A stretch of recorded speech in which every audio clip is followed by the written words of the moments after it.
मेरे प्यारे साथियों, आप सभी का मेरे चैनल में हार्दिक स्वागत है। दोस्तों, मैंने पिछले वीडियो में औपचारिक पत्र लेखन के बारे में बताया था, जिनमें से औपचारिक पत्र लेखन के क्या क्या प्रकार है इनकी चर्चा हमने की थी। और हमने यह भी देखा था कि जो सरकारी पत्राचार है उसके क्या क्या प्रकार होते हैं। इन सभी चीज़ों को हमने देख लिया था। तो आज जो यही प्रकार मैंने बताए थे, इन सभी प्रकारों में जो मुख्यतः एग्ज़ाम में पूछे जाते हैं उन सभी प्रकारों के बारे में मैं बताऊंगा, और इन सभी को कैसे लिखा जाता है, साथ में इनका नमूना मैं आपके सामने प्रस्तुत करूंगा, जिससे आप पूर्ण रूप से समझ जाएंगे। तो इस वीडियो को आपको अच्छे से अंत तक देखना है, ध्यान लगा के देखना है। अगर आपको समझ नहीं आएगा तो आप दोबारा इसको देखेंगे तो निश्चित रूप से आपको समझ आ जाएगा। और अगर आपको मेरी आवाज़ ज़्यादा स्लो है तो आप वीडियो में जाकर सेटिंग में जाकर प्लेबैक स्पीड को बढ़ाएंगे तो मेरा जो इस बोलने का जो स्पीड है वो बढ़ जाएगा। ठीक है, तो चलिए चालू करते हैं। जो सरकारी पत्र होते हैं उनके प्रकारों को के बारे में। इससे पहले आपको शॉर्ट रूप में यह बता देते हैं कि कौन कौन से पत्र किस किस चीज़ों के लिए प्रयोग में लाए जाते हैं। तो सरकारी प्रशासन में अलग अलग प्रयोजनों के लिए पत्राचार के अलग अलग प्रकारों का इस्तेमाल किया जाता है। अलग अलग कार्यों के लिए अलग अलग पत्रों का इस्तेमाल किया जाता है। जैसे केंद्र सरकार को विदेशी सरकार से बातचीत करना हो, राज्य सरकारों से या दूसरी संस्थाओं के प्रधान या गैर सरकारी व्यक्तियों से पत्राचार के द्वारा बातचीत करना हो, तो सरकारी पत्र की आवश्यकता पड़ती है। यदि जो सरकारी काम है इसको निपटाने में अधिक देरी हो रही है तो अधिकारियों का व्यक्तिगत रूप से ध्यान दिलाना जरूरी हो जाता है। तो इस परिस्थिति में अर्ध सरकारी पत्रों का इस्तेमाल करना पड़ता है। इसके अलावा हम देखते हैं कि मंत्रालयों और विभागों में आपसी प्रशासनिक पत्राचार के लिए ज्ञापन या कार्यालय ज्ञापन की आवश्यकता होती है। इसी प्रकार सरकारी विभागों के अतिरिक्त प्रशासन के लिए कार्यालय आदेश का प्रयोग किया जाता है। अधिसूचना और संकल्प का प्रयोग भारत के राजपत्र और गजट में प्रकाशित किया जाता है।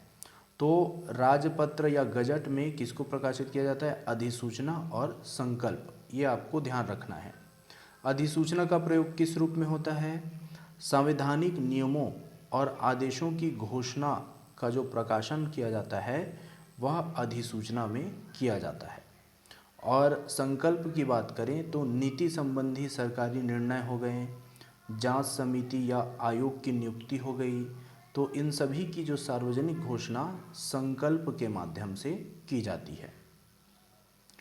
परिपत्र का प्रयोग उस समय किया जाता है जब मंत्रालय या विभाग कार्यालय को सूचना अथवा अनुदेश अपना अधीन कार्यालयों या कर्मचारियों को देते हैं।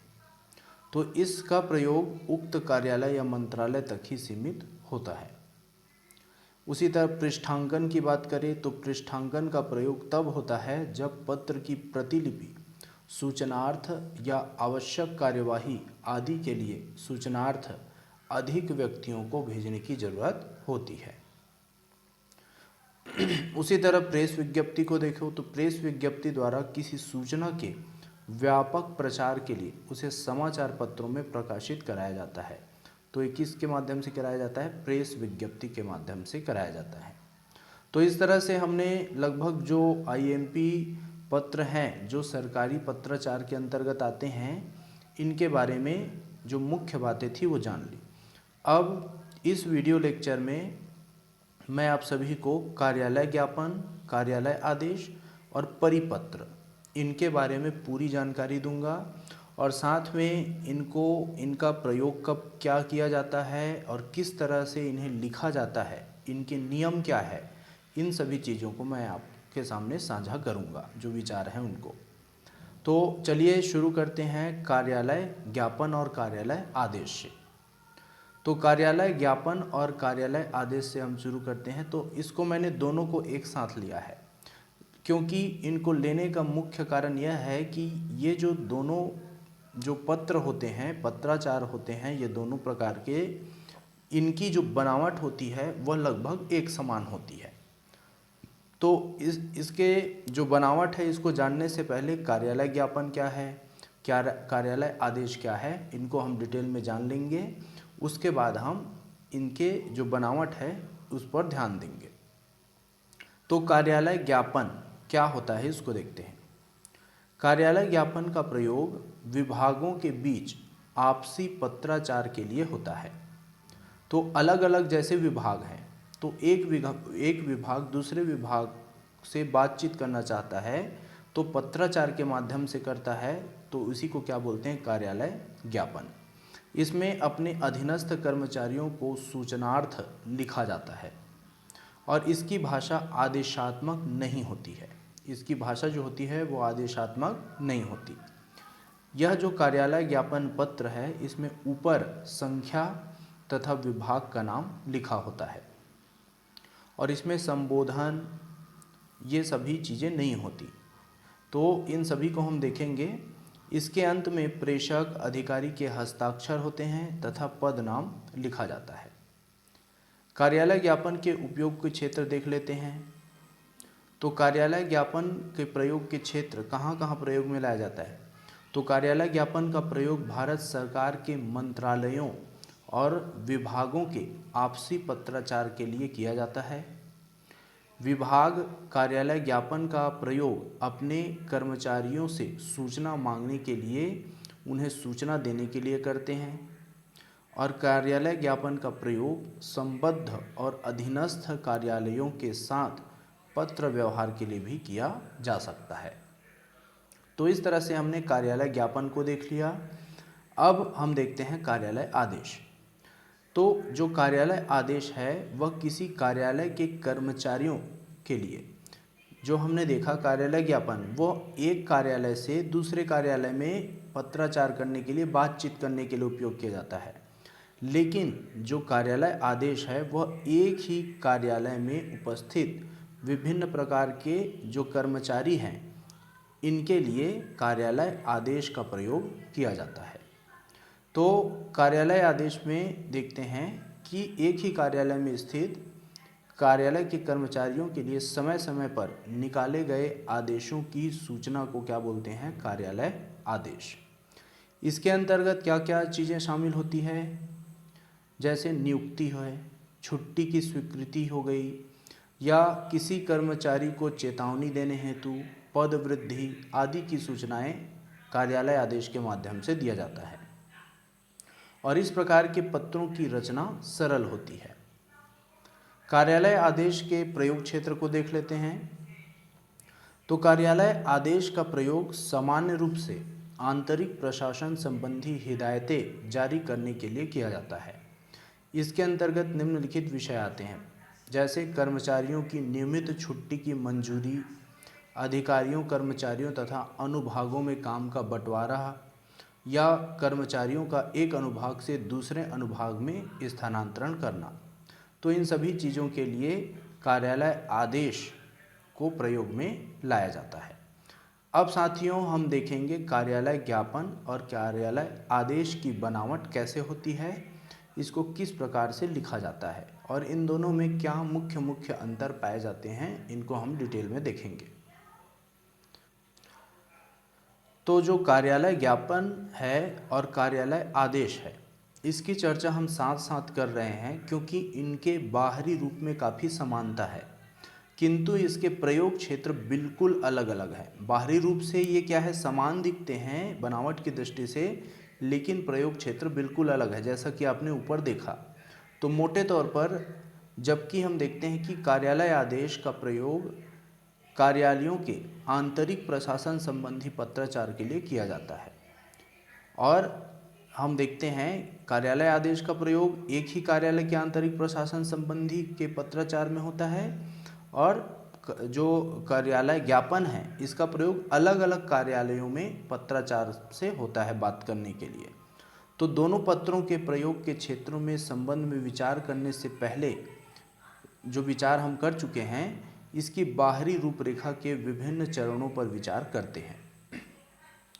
तो मैं इनकी रूपरेखा भी आपको बताता जाऊंगा और साथ में लास्ट में मैं यह कार्यालय ज्ञापन और कार्यालय आदेश किस तरह होता है इसको भी मैं आपको परिचित करा दूंगा। तो कार्यालय ज्ञापन और कार्यालय आदेश में जब हम पत्र लिखते हैं तो सबसे ऊपर में पत्र संख्या तो संख्या दर्ज करते हैं और भारत सरकार मंत्रालय और विभाग का नाम ये सभी हम लिख लेते हैं। उसके बाद हम इसके नीचे स्थान और इसके नीचे तारीख इस तरह से लिखते हैं। दूसरे चरण में यथास्थिति पृष्ठ के बीच में हम कार्यालय ज्ञापन लिख देते हैं और कार्यालय आदेश लिख देते हैं। तो कार्यालय ज्ञापन और कार्यालय आदेश भारत सरकार पत्र संख्या भारत सरकार मंत्रालय और विभाग के नाम के बाद पृष्ठ के बीच में लिखा जाता है। फिर कार्यालय ज्ञापन में विषय का संक्षेप में विषय शीर्षक के अंतर्गत उल्लेख किया जाता है। तो कार्यालय ज्ञापन में हम देखते हैं इसमें क्या शीर्षक दिया जाता है, विषय नामक शीर्षक दिया जाता है और संक्षिप्त उल्लेख किया जाता है कि यह जो कार्यालय ज्ञापन है किस लिए लिखा जा रहा है। जबकि हम कार्यालय आदेश में देखते हैं तो कार्यालय आदेश में विषय शीर्षक लिखने की आवश्यकता नहीं पड़ती। चौथे चरण में हम देखते हैं कि जो कार्यालय ज्ञापन है और कार्यालय आदेश है इसकी मुख्य विषय वस्तु चौथे चरण में आती है और इन दोनों में ही पहले पैराग्राफ के लिए क्रम संख्या नहीं लिखी जाती। तो इसमें जो क्रम संख्या जो है पहला ये नहीं लिखा होता, सीधा दूसरे क्रम संख्या से यह चालू होता है। तो कैसे चालू होता है इसको हम लोग देखेंगे। तो पहले पैराग्राफ के लिए क्रम संख्या नहीं लिखी जाती, चाहे वो कार्यालय ज्ञापन हो या कार्यालय आदेश हो। इसके बाद इन दोनों में पहले पैराग्राफ के लिए क्रम संख्या नहीं लिखी जाती है, बाद के पैराग्राफ पर 2 से आरंभ करके क्रम संख्या लिखी जाती है। तो जैसे हमने ऊपर चर्चा कर लिया है 4 चरणों तक, तो इसको हम समझ लेते हैं। यह नमूना है वह कार्यालय ज्ञापन का दिया जा रहा है। तो इसमें देखिए पहले हमने क्या लिखा है, पत्र संख्या। तो पत्र संख्या को हमने इसमें लिख लिया है। इसके बाद भारत सरकार, फिर इसके नीचे मंत्रालय का नाम, इसके बाद विभाग का नाम। इसके बाद हमने क्या लिखा है, पता और दिनांक। ये सभी चीज़ें हमने पढ़ लिया। इसके बाद हमने क्रमांक 2 में कार्यालय ज्ञापन लिखा, कार्यालय ज्ञापन। तो यहाँ पे बीच में कार्यालय ज्ञापन लिखा है। इसके बाद हम देखते हैं कि कार्यालय ज्ञापन में विषय डालना होता है। तो इसमें विषय हमने लिख दिया है भारत सरकार के कार्यालयों में मानदेय के आधार पर अनुवाद कार्य। तो इस तरह से हमने विषय को शॉर्ट रूप में लिख दिया है। तो इस तरह से हमने देखा। अब 5वें चरण में हम देखते हैं कि जो चौथा चरण है ये तो क्या हो गया, इसका कलेवर हो गया। विषय के बाद जो हमें मुख्य चीज़ें लिखनी है इसका ये क्या हो गया, कलेवर हो गया। मुख्य बातें जो है इसमें लिखी गई है। 5वें चरण में हम आते हैं। ये जो चरण है वो क्या है, 5वां चरण है ये। तो 5वें चरण में क्या रहता है, हस्ताक्षर रहता है। केवल यहाँ पे 5वें चरण में हम देखते हैं कि दाहिनी ओर कार्यालय ज्ञापन या कार्यालय आदेश जारी करने वाले अधिकारी के हस्ताक्षर होते हैं और इसके नीचे, हस्ताक्षर के नीचे अधिकारी का पदनाम और भारत सरकार लिखा जाता है। इसके बाद 6ठे चरण में आते हैं। तो यहाँ पे हमने देख लिया 5वें चरण में कि यहाँ पे हस्ताक्षर होता है, अधिकारी का पदनाम उप सचिव है और भारत सरकार यहाँ पे लिख दिया गया। अब हम आते हैं 6ठे चरण में। तो 6ठे चरण में नीचे बाईं ओर कार्यालय ज्ञापन में हम देखते हैं सेवा में और कार्यालय आदेश में प्रति प्रेषित इस तरह से लिख दिया जाता है। तो इस तरह से हम यहाँ पे क्या देख रहे हैं, प्रति प्रेषित यहाँ पे लिखा गया है। तो कहीं कहीं हम देखते हैं यहाँ पे सेवा में भी का प्रयोग किया जा सकता है। तो ये दोनों में कन्फ्यूजन नहीं रहना चाहिए आपको। प्रति प्रेषित भी लिख सकते हैं और सेवा में भी लिख सकते हैं। लेकिन अगर आप कार्यालय ज्ञापन लिख रहे हैं तो आप प्रति प्रेषित लिखना ना भूलें। प्रति प्रेषित लिखना जरूरी है। और कार्यालय आदेश लिख रहे हैं तो आप सेवा में का उपयोग करना चाहिए आपको। ठीक है, तो इस तरह से आप देख सकते हैं इसमें प्रति प्रेषित लिख दिया गया। तो यह जो लिखा जाता है प्रति प्रेषित, इसको लिखकर जितने भी अधिकारी, अनुभाग, विभाग, इन सभी के नामों को हम लिख देते हैं जहाँ जहाँ इसको प्रेषित करना है।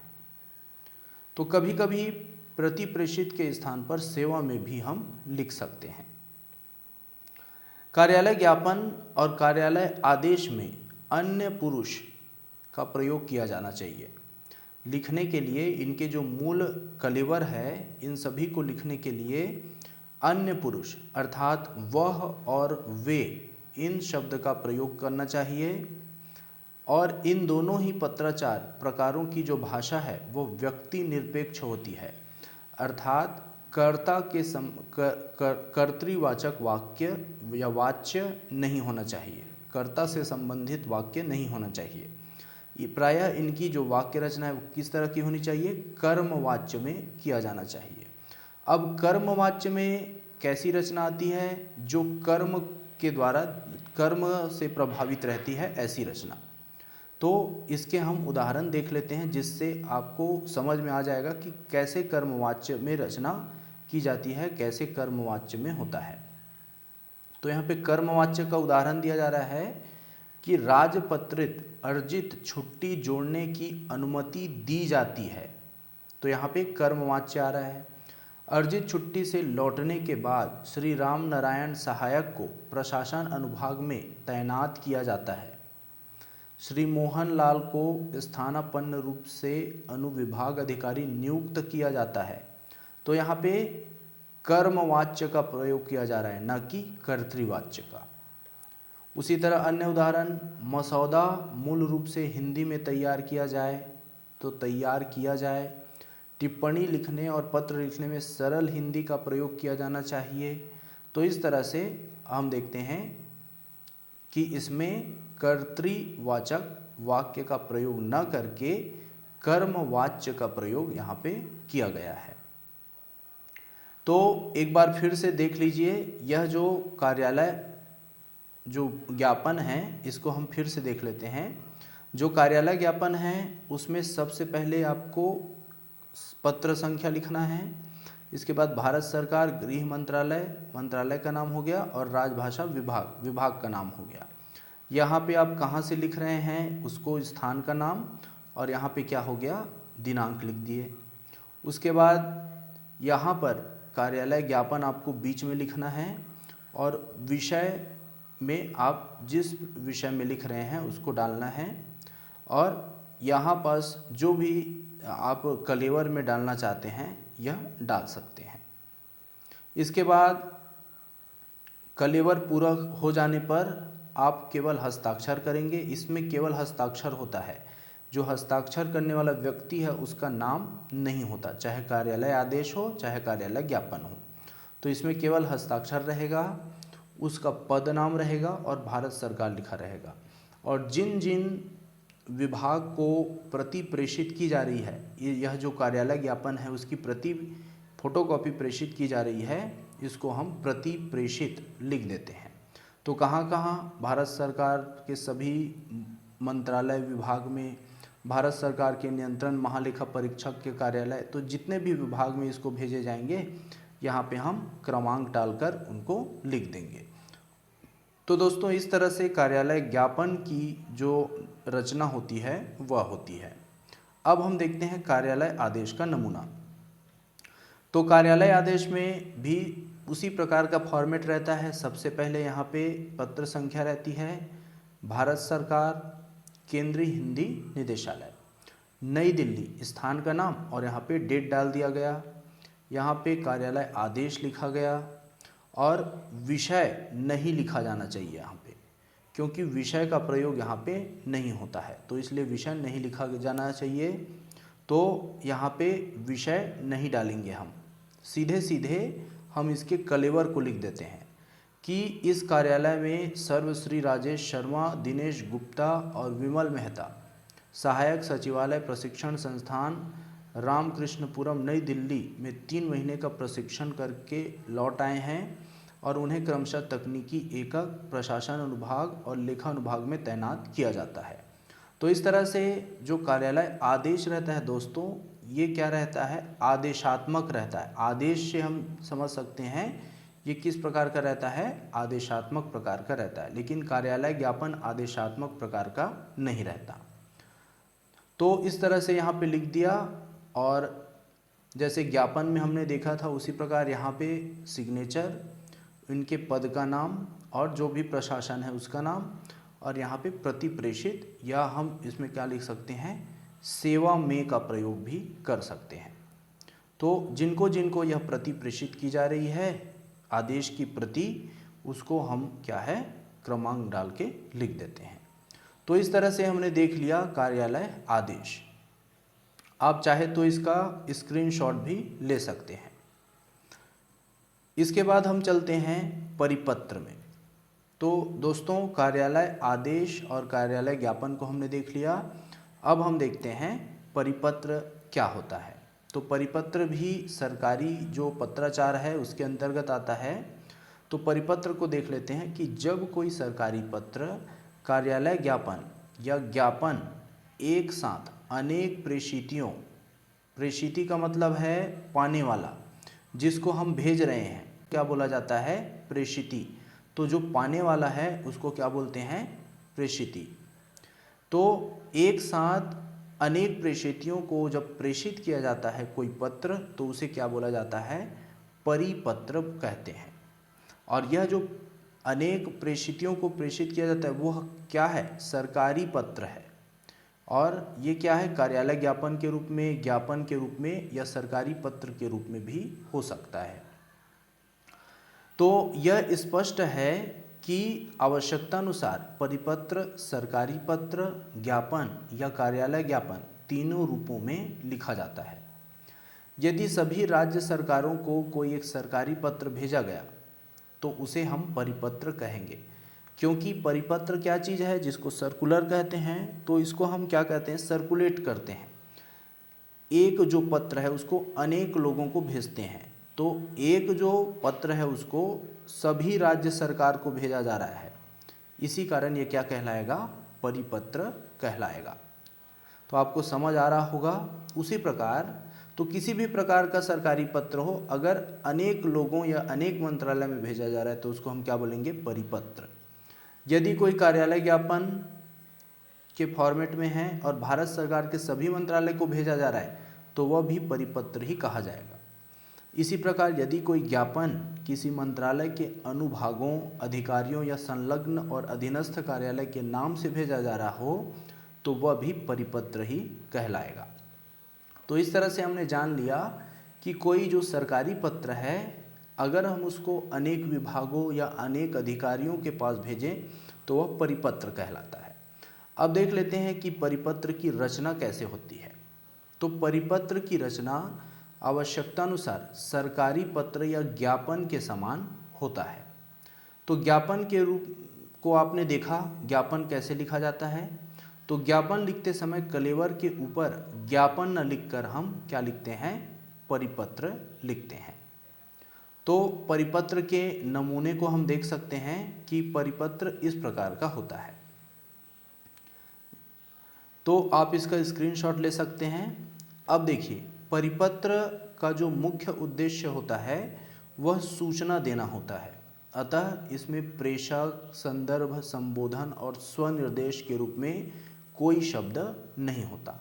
चूँकि यह सूचना देने का काम करता है, इस कारण इसमें प्रेषक, संदर्भ और ये सभी चीज़ें नहीं डाली जाती। कार्यालय का नाम के बाद अगली पंक्ति में परिपत्र लिखा जाता है। तो जैसा कि इसमें दिखाया गया है नमूने में कि यहाँ पे हमने क्या कर लिया, कार्यालय का नाम, संख्या डाल दिया और हमने बीच में क्या लिख दिया, परिपत्र। तो यहाँ तक हमने जो कार्यालय ज्ञापन में देखा वो सभी है। और यहाँ पे कार्यालय ज्ञापन न लिखकर हमने क्या लिख दिया है, परिपत्र। कार्यालय ज्ञापन में जिस प्रकार विषय रहता है उसी प्रकार परिपत्र में भी विषय रहता है। तो विषय का क्या है हो गया, सामान्य भविष्य निधि का नामांकन भरना। तो इस तरह से इसमें एक क्या है, सूचना है, एक प्रकार की सूचना दिया गया है विषय के माध्यम से। तो यहाँ पे देखिए, सभी अधिकारियों तथा कर्मचारियों को सूचित किया जाता है कि वे अपने सामान्य भविष्य निधि खाते के नामांकन फॉर्म 10/12/88 तक भरकर वित्त अनुभाग को दे दें। तो इस तरह जिस प्रकार कलेवर ज्ञापन में कलेवर था, उसी प्रकार विषय के बाद यहाँ कलेवर आ गया और यहाँ पे केवल साइन है, मृदुला श्रीमाली लिखा है और यह क्या है, उसका पदभार, पद का नाम प्रशासनिक अधिकारी। अब यहाँ पे क्या है, सेवा में डाल दिया गया, सभी अधिकारी तथा कर्मचारी को यह प्रेषित किया जा रहा है। तो इस तरह से हम देख सकते हैं, इसको देखकर हम समझ सकते हैं कि जो कार्यालय के नाम हैं, इसके बाद अगली पंक्ति में परिपत्र हमने लिखे हैं, फिर अगली पंक्ति में मूल विषय शुरू होता है, तो सारा परिपत्र अन्य पुरुष में लिखा जाता है। तो जैसे हम कार्यालय ज्ञापन और कार्यालय आदेश में अन्य पुरुष शब्दों का प्रयोग करते हैं, उसी प्रकार परिपत्र में भी अन्य पुरुष शब्द का प्रयोग किया जाता है। जारी करने वाले अधिकारी केवल यहाँ पे हस्ताक्षर करेगा, उसका नाम नहीं होता, उसके केवल पद का नाम होता है नीचे में, हस्ताक्षर के नीचे।